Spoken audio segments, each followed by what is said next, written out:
which year would it have been, I'm not sure, early 70s, when Prabhupada was very warmly received along with his disciples. I mention all of this because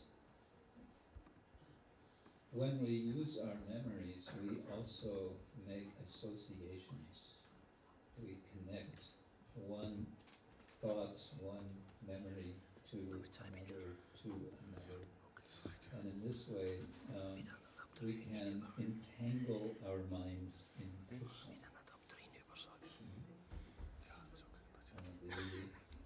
The flow of consciousness can gradually become simply the flow of Krishna consciousness. This is our practice. This is what we want to do. So I just gave a little example how one might remember Srila Prabhupada. In this case, I happen to know the background of the photo from which this was taken. And we could elaborate on just this photo and then painting of Srila Prabhupada. But I want to move on.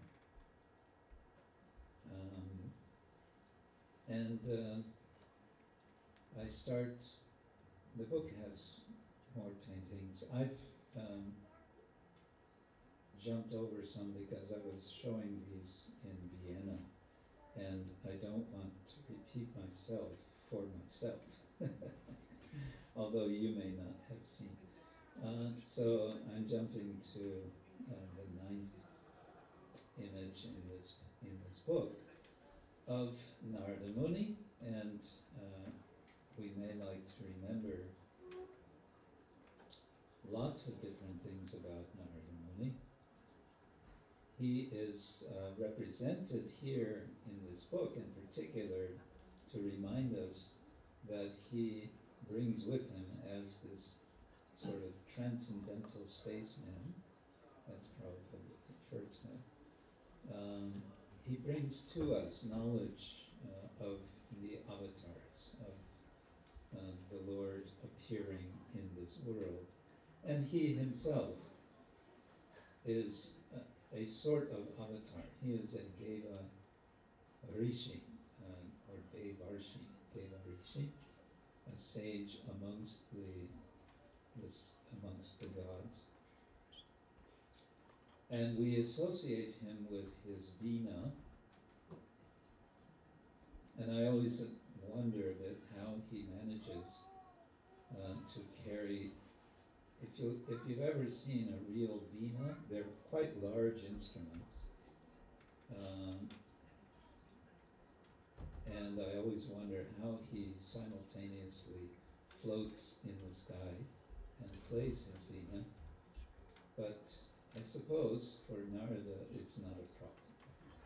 It's only for someone earthbound like me to not understand how he does. But now here's an example of what I'd like to also engage devotees to think about, is the use of our imagination in spiritual life, in Krishna consciousness. The painter, in this case Ramdas, Avi Ramdas, the late Ramdas, if I remember, he is no longer with us. He would have heard descriptions of Narada, or read descriptions of Narada. I don't know if he discussed directly with Srila Prabhupada. Prabhupada gave quite detailed directions to some of his artists about how certain figures should look, what should be there, what should not be there in the painting, and so on. But quite a bit is left to the artist's imagination. So, for example, here, unless Ramdas, Avi Ramdas, had a vision, and maybe it's possible, maybe he had this dramatic vision, and Narada appeared before him. If it happens, that's also wonderful, but let's assume that it didn't happen, but he used his artistic imagination to render, based on what he had read, this painting.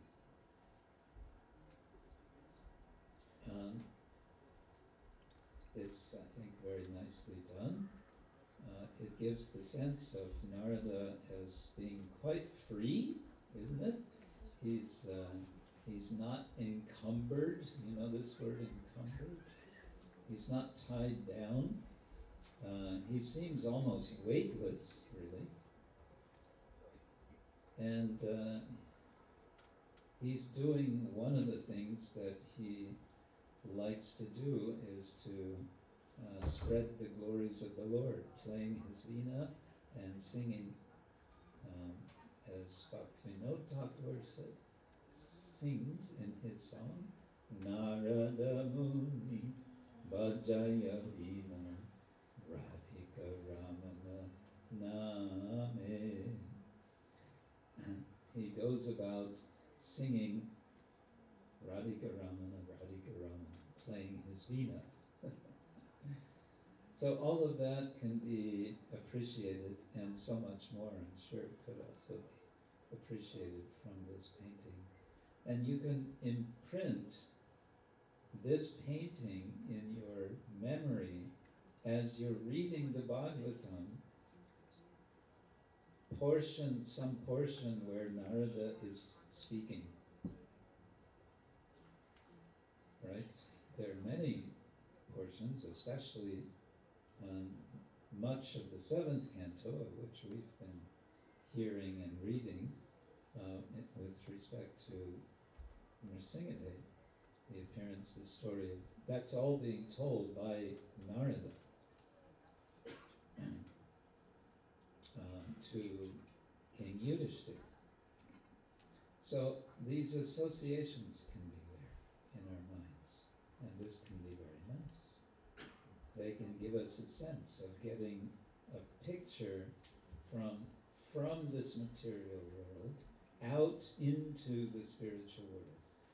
And if you were looking through a window from inside a house, here, for example, we can go to the window and we can look out and we can see nice Bavarian forest scenery, and we may be attracted because the weather is nice.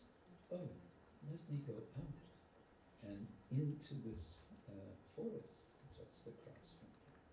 Similarly, we can look at these windows to the spiritual world, and we can feel, oh, let me go out, let me go to that place.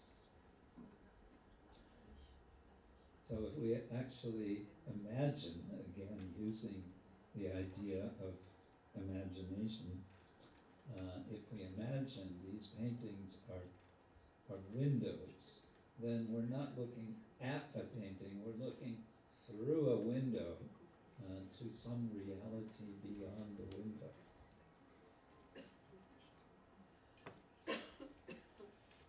Did that make sense? Okay. Now, here's another painting of Narada in a quite different style. The author, the artist is not known. This is one of the interesting images that Madhavananda Prabhu from Puri has put into his most recent newsletter. So then you can also do another interesting thing when you have two paintings of the same theme, is you can compare them. You can reflect about the similarities and the differences.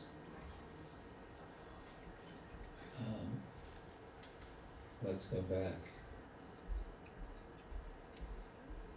Of course, we could say some obvious similarities and obvious differences.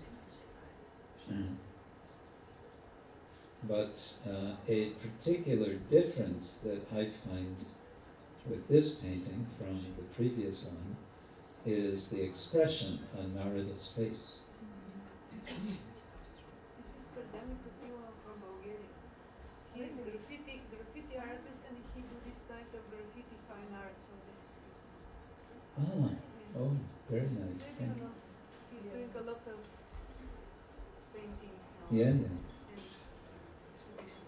What is his name? Kardami Kapiladas. Kardami Kapila. Kardami Kapila. Nice, thank you. Okay. That would be good to tell Madhavananda. So this is a different facial expression, isn't it?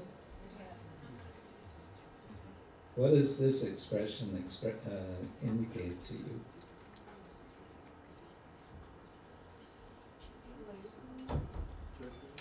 Joyfulness? Playfulness. Okay. Huh? Sweetness. Sweetness, yes, okay. Yeah. I would say shyness. Shyness. Okay. Witty. He's also witty. It's hard for me to imagine Narada Muni being shy. Narada Muni is usually the one who is jumping into the middle of something and causing trouble. He was playing outwardly but inwardly different. So there was a form of holding back but also expressing himself. Okay, yes, good. Witty, he's also witty. Witty? He's witty, he's clever. He can be a troublemaker, isn't he? And he's famous for being, we have a word in English, gadfly. Have you heard that before? A gadfly is, I think it's actually a kind of insect, a fly that goes around and annoys everyone. So the gadfly person is one who's, it's sort of the professional Prajalpa speaker.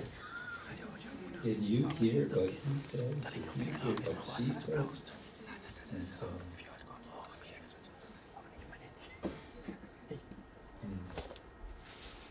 anyway, so comparison, visual comparison, this you can also do, comparing different images.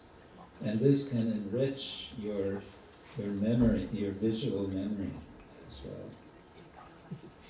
And it could, who knows, it could lead you, especially those of you who are artists, painters, you might look at both of these paintings and say, yeah, but no, this is not the Narada Muni. I'm going to paint Narada as I feel he should be painted. And this becomes your inspiration, and then you reveal, perhaps, a new perspective, a new side of this special character who is Narada Muni. In this regard, I'd like to refer to a conversation Srila Prabhupada once had. One of his disciples, I believe they were sitting in Prabhupada's room, and I don't know where, and there were several paintings of Krishna, Radha Krishna, on the walls, and the devotee asked Prabhupada, so we see so many images of Krishna, but they're different from each other. So how does Krishna actually look? how does Krishna actually look? And Prabhupada apparently was a bit surprised by the question. Like, why would you need to ask such a question? Don't you see these paintings of Krishna? This is how Krishna looks. But they're all different. What do you mean they're all different? For Prabhupada, they're not all different, they're all Krishna. Krishna, perhaps in different moods and revealing himself to the devotee, to the painter, the artist, as that artist sees.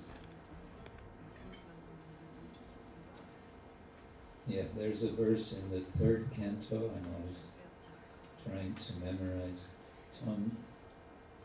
Tam Bhakti Yoga Paricharita Prit Saroja Ase Sutepsita Tato Nanunat Pumsaha Yat Yat Diya Ta Urgaya Vibhavayanti Tat Tat Vapu Pranayase Sat Anugrahaya. Finally, got it. That the Lord, who is heard about, Shrutekshita, Shruta Ikshita, who is heard, and through that hearing is seen, that's my understanding of it, sits, ase, on the lotus of the devotee's heart. And depending on the desire of the devotee, yat yat, diya, di means, it means a lot of things, but it can mean intelligence, but it can mean sort of mentality, orientation of the mind, the heart. Yat diya, ta urugaya, vibhavayanti. By their bhava, they cause the Lord, in effect, because vibhavayanti is a causative verb. Vibhavayanti tat tat vapu. The Lord's vapu, his body. Vapu means body. Tat tat vapu. In that body, pranayase, the Lord manifests. Why or how? Sat anugrahaya, by his real mercy, by his true mercy, he manifests. So, the point here being the artist, and I think we're all potential artists in one way or another, whether it's graphic, whether it's external or internal. So we're all because we're part of the Lord's art. And what was that quote Prabhupada said? Let's go back to it. The greatest art is to understand Krishna, to see the artistic hand of Krishna everywhere. So we are all part and parcel of Krishna, is it not? That's our philosophy, isn't it? Mama eva amsha jiva loke. We are amshas. You can tell your friends, my dear friend so and so, did you know that you are an amsha? What? Yes, you are an amsha of God. Okay. Mama evansha jivaloke jivabhuta sanatana. We are eternal amshas of the Lord. Well, if the Lord is the original artist and we are his amsha, could that mean that we have some artistic ability built in? Could be, couldn't it? Are we exercising our artistic capacities? are we cultivating our artistic capacities? Whether it's, again, whether it's graphic art or dramatic art or writing art or dancing art. What other kinds of art are there? Flower art, yes. Musical, written, poetry, yes. Drama, yes. Cooking, yes. Cooking art. Kirtan art, yes. Mahavishnu Swami is one of our kirtan artists. Special art. What was the last? Textile. Textile? Yes. Fashion design. Designing fashion for Krishna or for the devotees. Maybe we get new brahmachari fashion.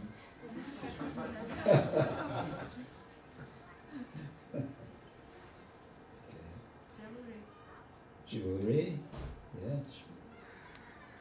Yeah. Photography. Filmmaking.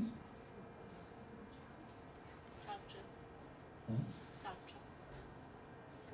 Sculpture, yes, sculpture. Yes, there's also, modern art gets into some really wild things. Contemporary art, but there's happening art, and there's events, artistic events. Huh? Art of puja. Yeah, actually, Krishna says in the Bhagavad Gita, chapter 2, that yoga is the art of activity. So anything you do, if you do it as yoga, is art. Yes. Udiyukto jaha tiha ube sukrita dushkrite tasmat yogaya yujasva yoga karmasu koshalam. Yoga, the art of work. This painting I showed a few days ago. I like it because it gives such a sense of shanti in my mind. But of course, there's an irony here, isn't there? Because what is happening? What is happening in this painting?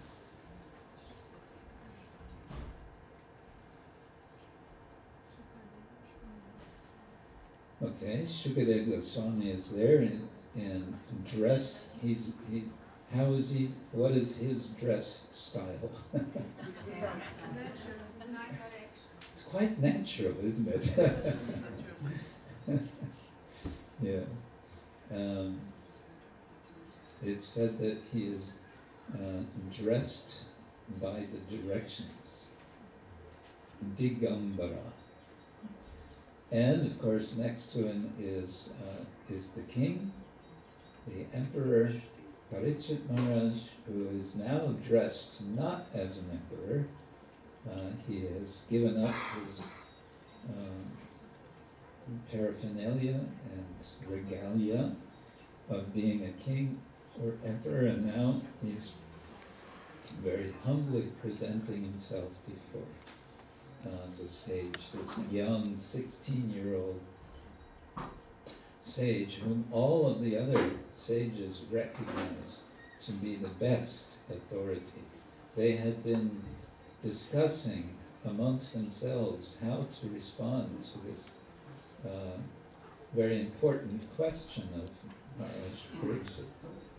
But as soon as Shukadeva Goswami comes, immediately everyone recognizes he's the one who can speak. He is the most qualified. But in what circumstance is Parikshit Maharaj presenting himself first to the sages and now to the one sage. What is the circumstance? The circumstance is that he has just shortly before this been cursed. And what is the curse? The curse is that he will die in 7 days. He knows his time is coming very quickly to an end. And so he feels great urgency to hear the answer to his question. What is his question? What is the duty of a person who is about to die? So that question that we can imagine he is presenting to Shukadev, he is submitting to Shukadev Goswami at this time, is a question of great urgency, acknowledging or recognizing his utter helplessness and utter vulnerability, and the danger in which he finds himself. And therefore, on the one side, the painting as a whole gives a sense of peace. Shanti, shanti, shanti, right? And on the other side, sort of hidden within the painting, and a lot of very interesting analysis of we may say, worldly painting, is showing the sort of hidden messages within great art of this art. What makes it great is often the depth of meaning, which is not always so obvious. Anyway, this painting I find very striking in this respect. What do you think?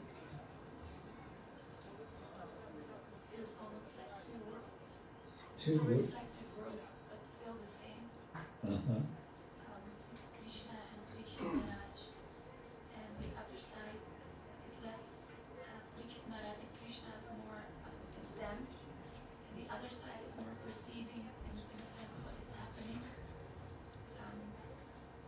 Yeah. It falls a little in the background, but still it's there. I don't know. Uh-huh. Yes, good, thank you. Any one painting you could,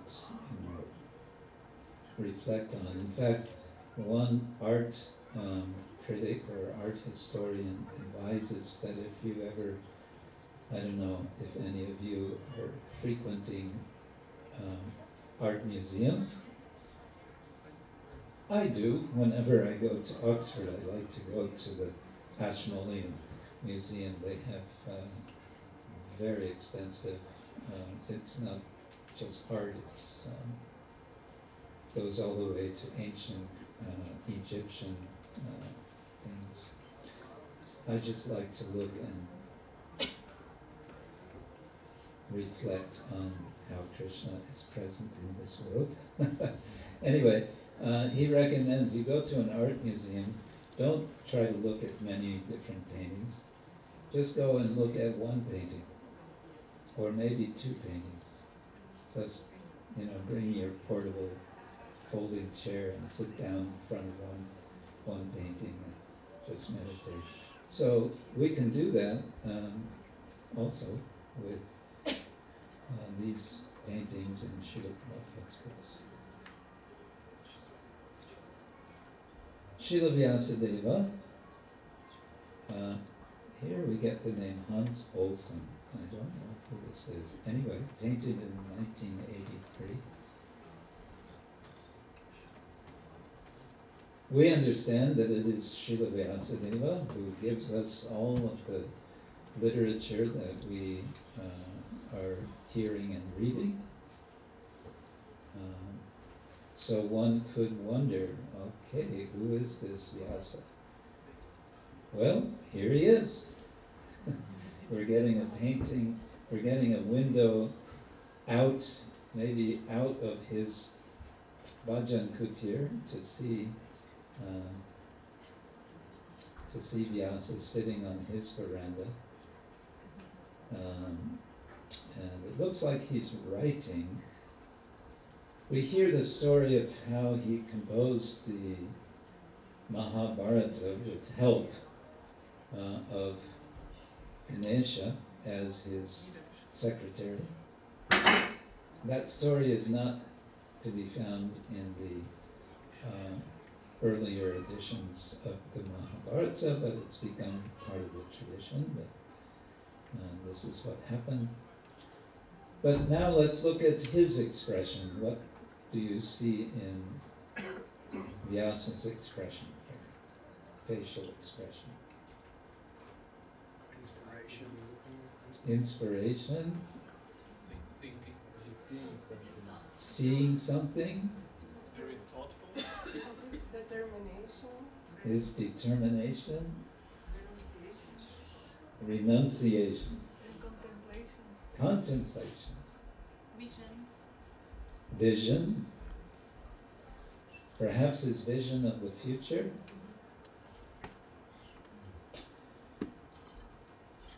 So another way to engage with a painting such as this is to connect it to a specific verse or a series of verses in the Bhagavatam.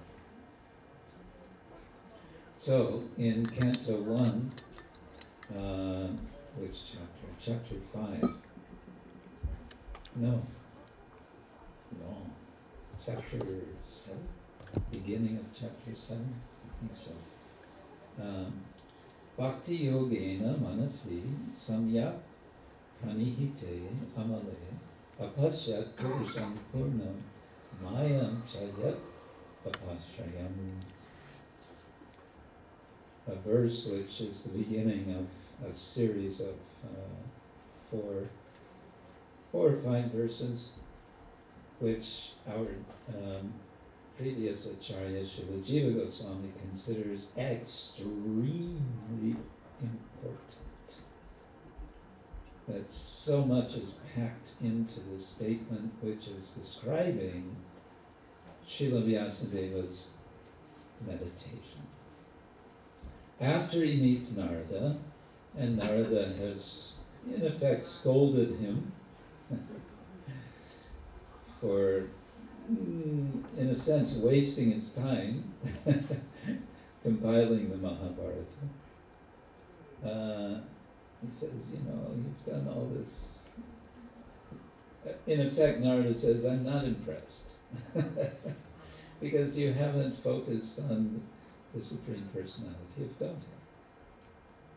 But he's just confirming what Vyasa has already suspected himself about himself, that this is his problem.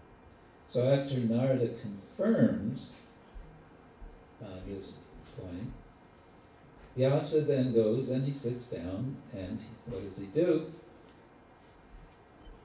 He doesn't just look at his mobile phone.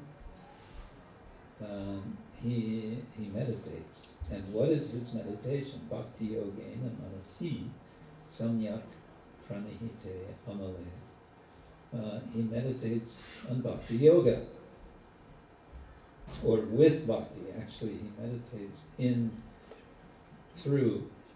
by being devotional in the mind, with his devotional mind.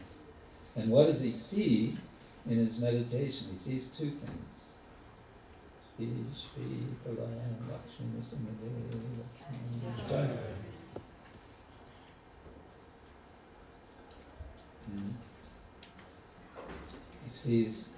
He sees Krishna's spiritual energy, and he sees his material energy. He sees both.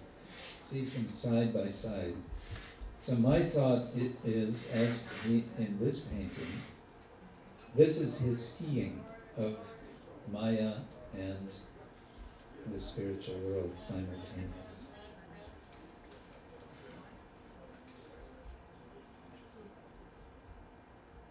That's what he sees, but what do we see? We see an image of Vyasa,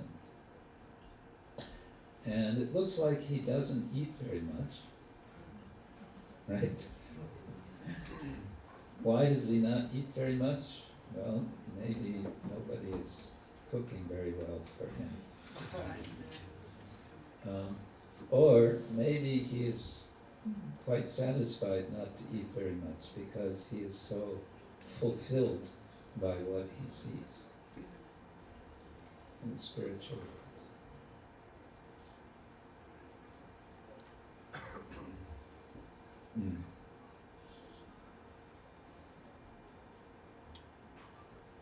Okay, Hare Krishna. We come to the first, well, of course, Vyasa, yes, Vyasa and Narada, they're also avatars, a particular type. Shakti Avesha, we can say,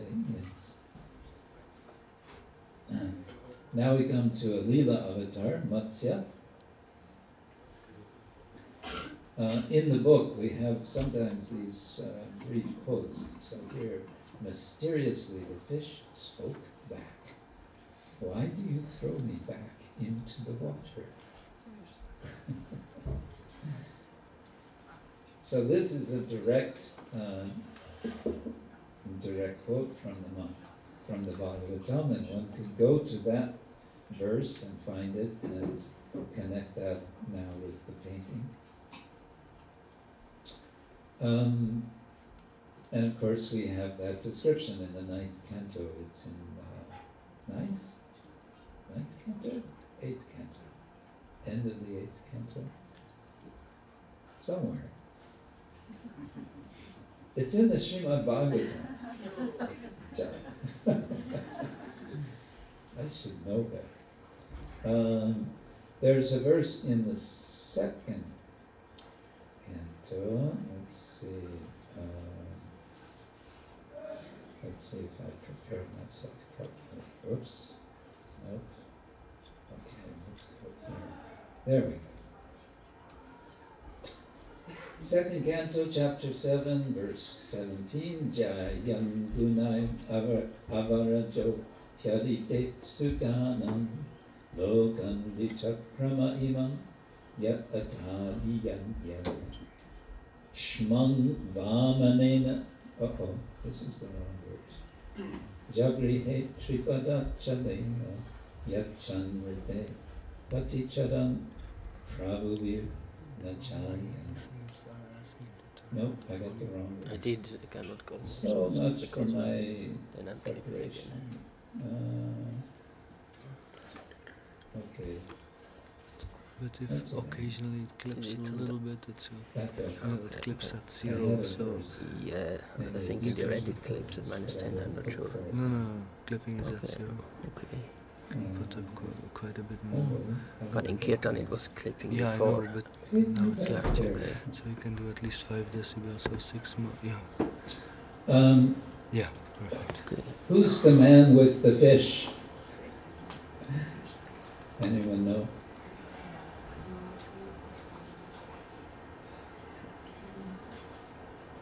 Yes. Sudha. Is it Maharaj Priyavrata? No. Good try.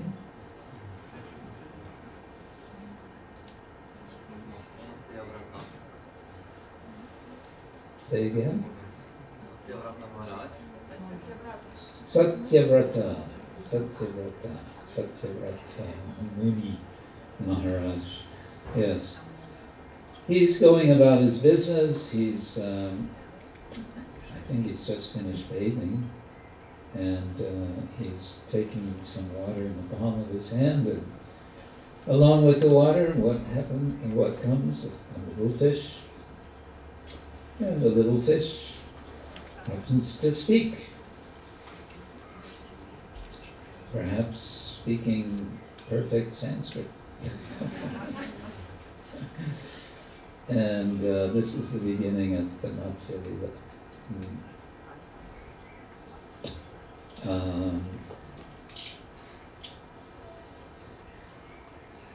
One thing I noticed from this painting in relation to the previous of Shukadeva Goswami with Maharaj Pariksit, scenery, this idea of painting scenery, is actually a fairly recent development in Western art from, I guess, the 18th century. The idea of perspective also, giving a sense of depth and distance. That's also a modern idea in Western painting. And I would suggest that this application of this aspect of Western art has been quite strongly instrumental in making modern devotee art so popular. Also in India, devotees have told me, devotees from India have told me that when I saw this art, I experienced what I had not before, namely, Krishna is real.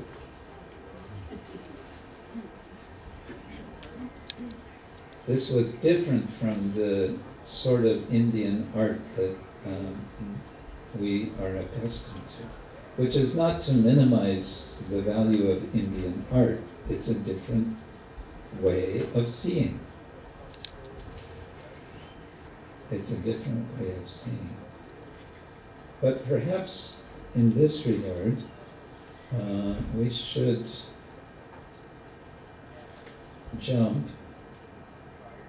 Whoops. In Indian art, Maharaj, Yes. there is still room left for a lot of imagination. Oh, Of yes. depth. Yes, yes. Where is it? Oh, here it is. Here we go. Thank you. Yes, it's a good point. There's, in fact, you're right. Okay. Sri Narasimha Ki. Since we're celebrating Narasimha's appearance, oh, we can't show it there.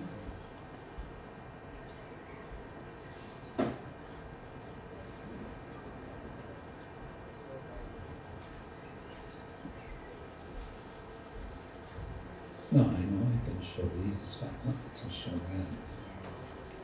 that. Well, then it's too complicated. Okay, sorry about that. Next time I'll be better prepared. I had a very nice image of Narasimha, very amazing image. Okay, next time. That's all right.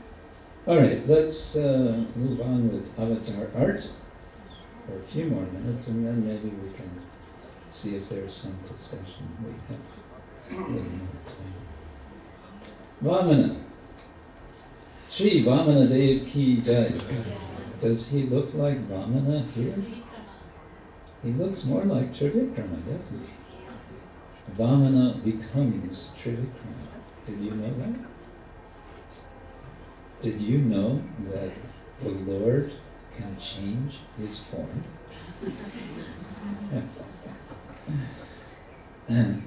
Yes. In the Garga Samhita there is written that Lord Brahma with all the demigods goes Goloka Dham, and the Gopi waiter of the Dwarpa is asking which universe are you from, and they don't know, and then somebody answers, this universe of ours where we are currently in is the universe where Lord Trivikrama penetrated the sky. Yes. So if we ever It's a get this question, particular, yes, in case Mataji is pointing out from Garga Samhita, pastime of the devotees going to Goloka, and they're being asked, which universe are you from? There's so many universes. You could be from anywhere. What do we know? Oh, we're from that universe where Trivikrama, the Lord, pierced through the covering of the universe. Oh, that universe. Okay, so in this way, this universe is identified. So in case you're ever asked, which universe are you from? Now you know how to answer.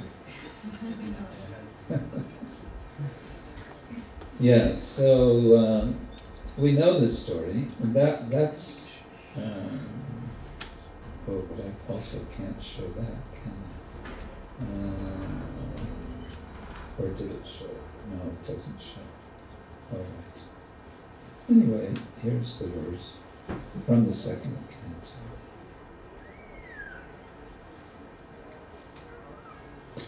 The Lord, although transcendental to all material modes, still surpassed all the qualities of the sons of Aditi, known as the Adityas. The Lord appeared as the youngest son of Aditi. And because he surpassed all the planets of the universe, he is the Supreme Personality of God. On the pretense of asking for a measurement of 3 footsteps of land, he took away all the lands of Bali Maharaj. He asked simply because, without begging, no authority can take one's rightful possession. That's all in one verse. That's one of the wonders of the Sanskrit language, is how compact it is. There's so much there. Of course, Srila Prabhupada also sometimes embellishes a bit and explains within a verse what is not explicitly in the Sanskrit, and he will take it from the commentaries or from his own ecstasies. But what I just noticed from this is the emphasis on the Lord surpassing. He surpasses the qualities of the sons of Aditi, and he surpasses all the planets. And so that image of him surpassing all the planets, whoops, that's what we're getting here. But from this painting we can extrapolate, we can make this connection of how the Lord is surpassing whatever we see, whatever anyone claims, whatever opulence anyone claims, the Lord surpasses it. You know this word, surpass? Go beyond. And we see these, Bali Maharaj there and others. Wow! Wow! What is this? They're shocked. And we, as we look, we're not maybe so shocked as they are. Why are we not shocked? Because we know this is happening. For them it's just happening in the situation. We already know. We already know, yes, the Lord stretches himself. Yeah. So what else is new?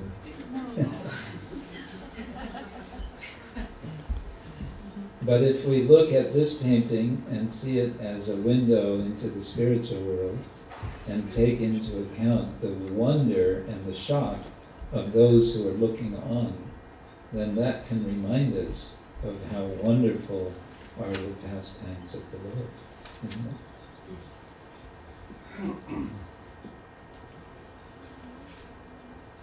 What is Trivikrama's expression in this painting?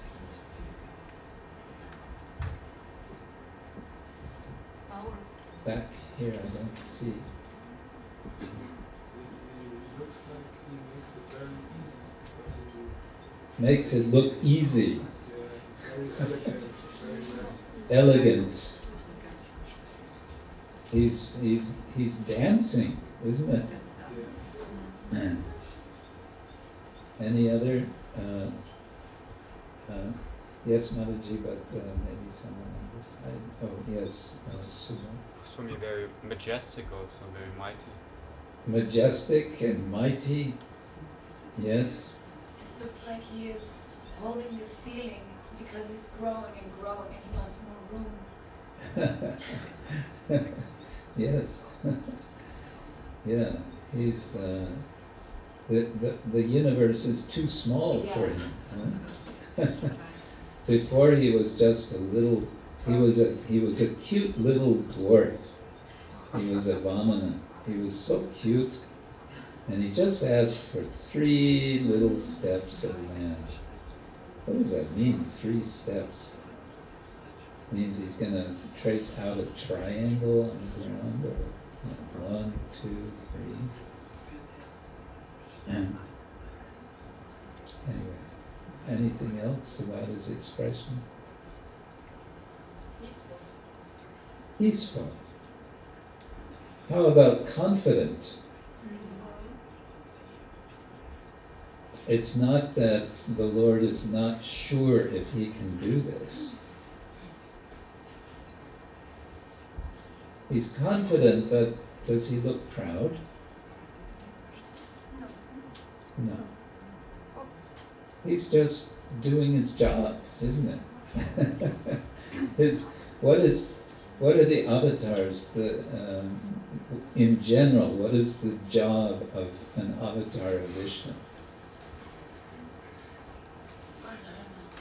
What does Krishna say in Bhagavad Gita, chapter 4? Subha. Protect the devotees and destroy the demons. Protect the devotees and chastise the demons. And what else? Establish principles of Dharma. Establish principles of Dharma. Yes. And Whenever religion rises, yes, whenever irreligion rises, to re-establish. Yada yada hi dharmasya glanir bhavati bharata abhyutanam adharmasya tada atmanam. At that time, yada means whenever, yada, and tada means then, at that time. Tada, atmanam, myself, srijami, I manifest. Oh, it's raining. Or is it snowing? It's raining, okay. Rain is good. That means successful yajna. Haribo.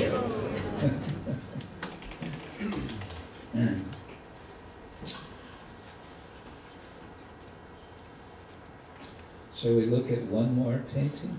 Yes.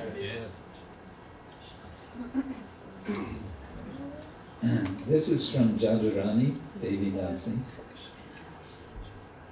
from 1985. When I first saw this painting, I thought, wow, yes. What moment is being described in this painting? As described in 3rd canto of Bhagavatam. Yes, one So word. when the 4 Kumaras got transformed by just smelling the lotus feet, the Yes. That's in toward the end of chapter 15 of Canto 3. What's happening? The 4 Kumaras are marching into Vaikuntha, and what happens? They get stopped. Who stops them? Jai and Vijay. There's some altercation, there's some discussion, and what happens? There's some cursing. Jai and Vijay get cursed. One of them is going to become who? And who else before that? Hiranyaksha and Hiranyakashipu. Yes. Srila Bhakti Siddhanta Saraswati Thakur says we can be thankful for the appearance of Hiranyakashipu. because if he had not appeared, Lord Narasimhadev would not have appeared.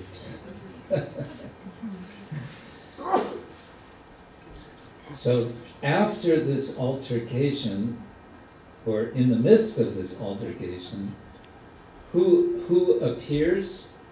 Lord Narayan. He comes from behind, because the four Kumaras have already passed through 6 gates of Vaikuntha. There are 7 gates. And if you go to Sri Rangam, this massive temple in South India, at Tiruchirappalli, you'll see there are 7 times 4, because there are 4 sides, so there's 28 gates actually. And one of these gates, one of the innermost gate, is called the Vaikuntha gate. And that gate is kept closed the entire year, except for one day of the year, and that is, they call it Vaikuntha Ekadashi. And that's the day when Lord Vishnu wakes up after 4 months of having a nap. He wakes up, and when he wakes up, they open that door, and on that day they say, so I have heard, if you go through that gate on that day, you've made it. Back home, back together. The 4 Kumaras had entered through 6 gates without any obstruction, but when they came to the 7th gate, they met Jayadijay, and Jayadijay said, "Who do you think you are? We have a dress code in Vaikuntha." And Digambara does not fit in the dress code. So they were obstructed, and in their being obstructed, they exercised their Brahminical power of cursing. But then the Lord appears, and when he appears from behind the 7th gate, he sees the commotion. He's heard the commotion.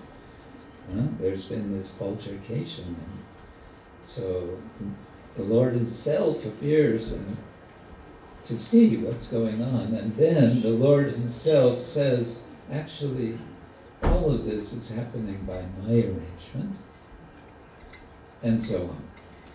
But the moment that the 4 Kumaras see the Lord, they also can perceive through their nostrils entering into their nostrils. See, they want to enter into Vaikuntha, but they've been obstructed, and now entering into the gates of their own bodies, the 2 nostrils, they have such an experience of the Lord that Sanchobam, Akshara Dushamapi, Pritsaro, Akshamapi, despite being impersonalists, Sanchobam, they become transcendent, they become, what's the word that's used? It shakes them to the core, but in a positive way. Tasyara Vinda, Nayanasya Pagaravinda, Kinjalka Mishra Tulasi, Makaranda Vayu, the Vayu, the air which had been infused with the fragrance of the tulsi mixed with the saffron particles on the lotus feet of the Lord. Antargata Swavigarena Chakar tesham swabhivara, into their own nostrils. Antargata, it went inside. And that scene is what's being shown here in such a charming way. You see one of the Kumaras, he's bending down, smelling. What is that wonderful smell?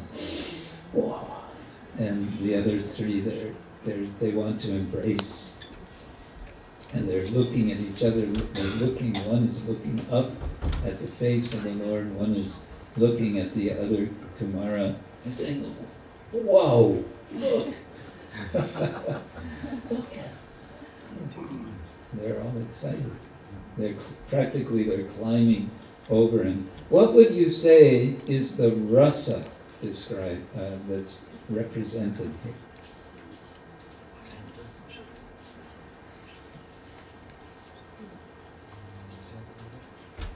Shanta? Vatsalya. I think it is Vatsalya. Yeah. What is Vatsalya? Parent-child, and it can go in both directions. We usually think of Vatsalya as the mood of a devotee being a parent of the Lord, right? Or an elder. And the Lord is a small, helpless child. But it can also go the other way. That one feels oneself to be a child, and the Lord is the parent. And that is also the rasa that we see as we are viewing Sri Sri Prabhupada here on the altar. So all of this you can draw from seeing such an image. And you can take this image, you can take the previous images with you. We can do a little review. Maybe one or another of these you'll remember as you are taking rest this evening. And then you can wake up and remember another image. So like this is one way. So my humble suggestion is this can be one of the, let's call it a spiritual tool for our practice of Krishna consciousness as we practice smarana, shravana, kirtana, Vishnu, smarana. And this is visual smarana. So these are just a few of the images from this one painting. There was many years before this book was published. There was another large format book published, and I forget. I think it was called Krishna Art. And I remember I was in Alachua, Florida in 2006, and I met, I think he had been president of the temple in the Krishna House Preaching Center in Gainesville. And he was telling me that he had recently made a tour around America in his like Volkswagen van. Just he himself, he had driven all around because he had purchased from the BBT all of the remaining copies of this Krishna art book, and he became inspired. I'm going to distribute, I don't know, I think it was at least a couple hundred, I don't remember the number, but he had several of these, 200, 300, 400 books, I would guess, copies, that had somehow never gotten sold. So he got them from BBT for a good price, and then he went around America and sold. And who did he sell them to? He went to tattoo artists.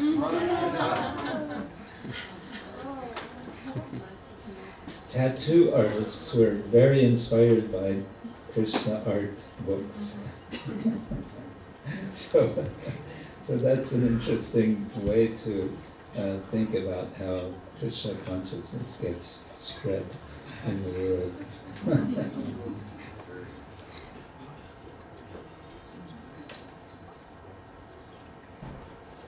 So I think I will stop there and Hare Krishna. If you have any comments or questions, yes. There's also a book now from Yadurani Devidasi, Oh yes, yes. which is absolutely wonderful. It's, Do you remember the title of the book? Bhakti Illuminations. Bhakti Illuminations. Yes. And she's telling her personal story. Yeah. Yes. And all the new paintings, full with paintings Yeah, of yeah. Radha and Krishna also. Yes. It's very beautiful to meditate on. Yes, and her memories of the instructions she got from Srila Prabhupada, because she was the first artist. She told Srila Prabhupada, yes, I'm a painter. Oh, you can paint? Oh, then please paint a painting of Panchatattva. And I think this is, it's not the original, but I think it's a copy. I think the copy was done by one German devotee named Vasudev. But if I'm not mistaken, this is a copy of a painting by Jagadani, who is now known as Shyamarani. Yeah. Yeah. Thank you for mentioning. And also there's a similar book from Pushkar Prabhu, of his own paintings. Pushkar Prabhu lives in Alachua. And it's also a lot of text telling his memories, because he also worked, he also painted while Srila Prabhupada was present, and he also got personal instruction.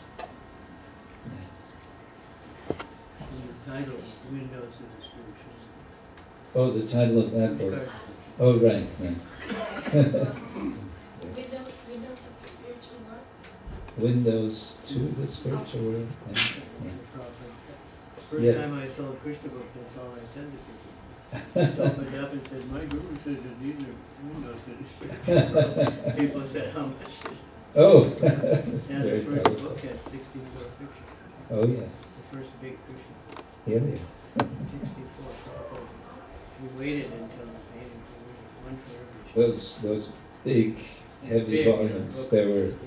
There were 2 volumes First initially. volume had 64. Right. Second volume had 82. Yeah. 1 volume weighed half a ton, right? Yeah, it was big.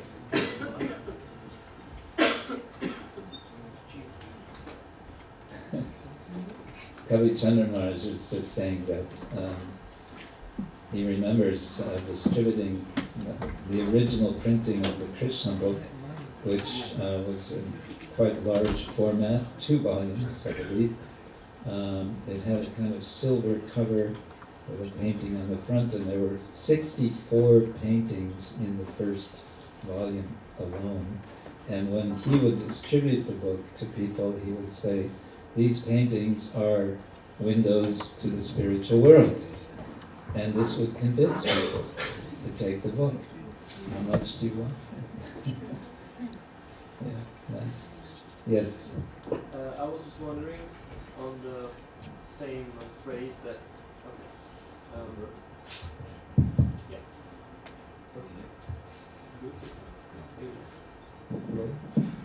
I was wondering about the phrase that the paintings are windows to the spiritual world, even though many portray or happen activities at the material world. So if you could explain this a bit, how to properly think about it, even though it happened in the material world, but it's still explaining the spiritual world. They're windows into the spiritual world precisely because they are illustrating spiritual events and personages. The Lord's appearance from the spiritual world, when he appears in this world, that is an extension of the spiritual world. Or you can put it sort of the other way around. Sometimes Srila Prabhupada would say, this material world is simply a cloud within the spiritual sky. So like any cloud in the sky, it's all sky. It's just it's not that there's cloud and then there's sky, but it's all sky, and within the sky there's a cloud. So the material world is is a cloud within the spiritual sky, and that becomes acutely clear when the Lord appears within the cloud. The cloud is dispelled. Krishna Surya Sam Maya Hoy Andakar Jaham Krishna Tahan Nahi Maya Adika. When one is in the sun of Krishna, there is no question of darkness. Krishna is like the sun, Maya is like darkness. When one is in the sun of light of Krishna, there is no question of darkness of mind. So I think in that sense. Yes, I couldn't grasp the point that the paintings are windows to the spiritual world. Like I can understand, like the early paintings, Srila Prabhupada told the artist how it looks like and how it should look like. Or the artist has a vision. But if it's just imagination of the artist, isn't it a window to the imagination of the artist?